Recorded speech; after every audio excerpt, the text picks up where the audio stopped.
Halo semuanya, balik lagi sama gue Beatrice di Generasi Milenial Malaka Jaya.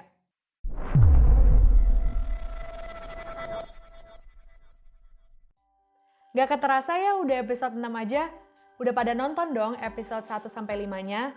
Kalau belum, harus banget nonton karena ceritanya juga menarik dan banyak pelajaran yang bisa dipelajarin.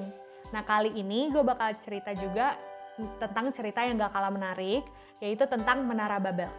Nah, kita semua tahu dong cerita tentang Nabi Nuh dan keluarganya, di mana Allah mendatangkan air bah yang memusnahkan seluruh hal di bumi kecuali satu keluarga, yaitu keluarga Nuh dan binatang-binatang yang berada di Batra Nuh.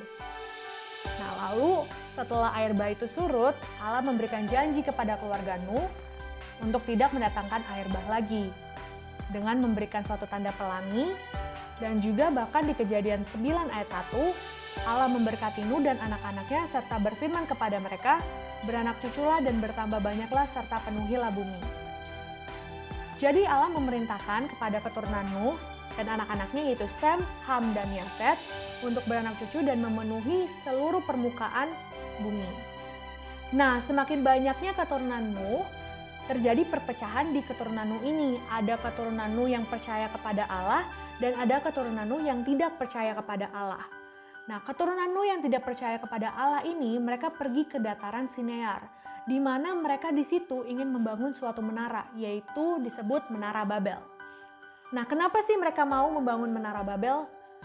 Rencananya karena mereka ingin membangun suatu kota metropolis di mana mereka bisa berkuasa atas seluruh bumi. Nah, mereka ingin membangun suatu tugu peringatan, yaitu Menara Babel, akan kekuasaan mereka dan kehebatan mereka. Mereka ingin membangun dan memerintah bumi. Nah, alasan yang kedua, karena mereka ini tidak percaya kepada janji Allah untuk tidak akan pernah lagi mendatangkan air bah. Mereka juga menyangkal akan adanya Allah dengan mengatakan bahwa air bah itu hanyalah peristiwa alam saja. Ada juga yang percaya bahwa itu dari kuasa Allah, tetapi mereka percaya bahwa Allah ingin membinasakan manusia dan bumi, sehingga mereka berontak akan hal itu. Jadi mereka ingin membangun Menara Babel di mana menara itu menjulang tinggi sampai ke awan-awan, sampai ke angkasa, sehingga menara itu lebih tinggi dibandingkan air bah. Jadi jika seandainya air bah akan datang lagi, mereka bisa tetap selamat dengan tinggal di Menara Babel tersebut.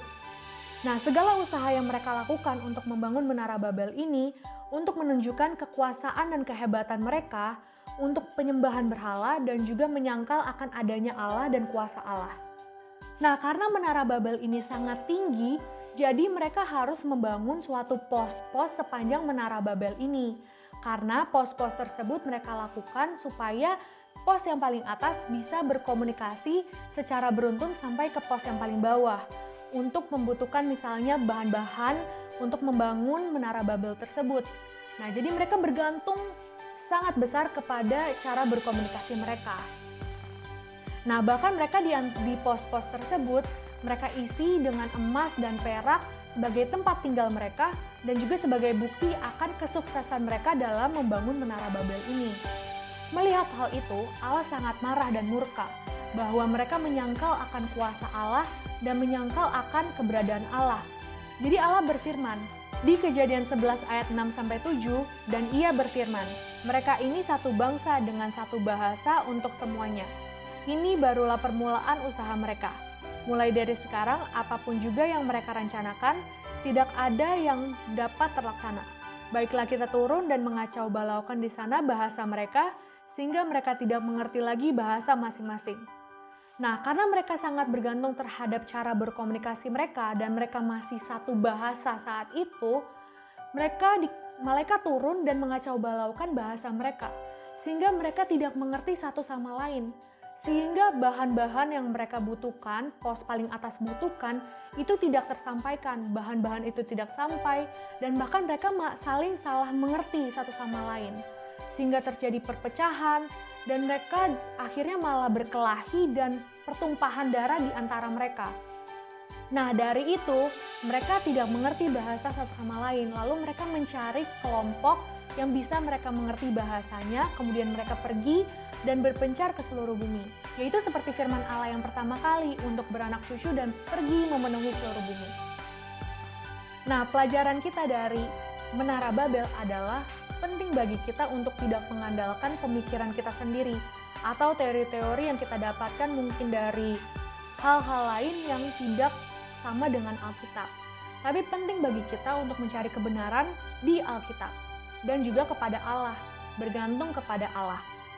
Jangan sampai kita seperti keturunan Nuh ini yang tidak percaya kepada Allah dan membangun menara kita sendiri untuk sebagai peringatan akan kehebatan kita atau kekuasaan kita.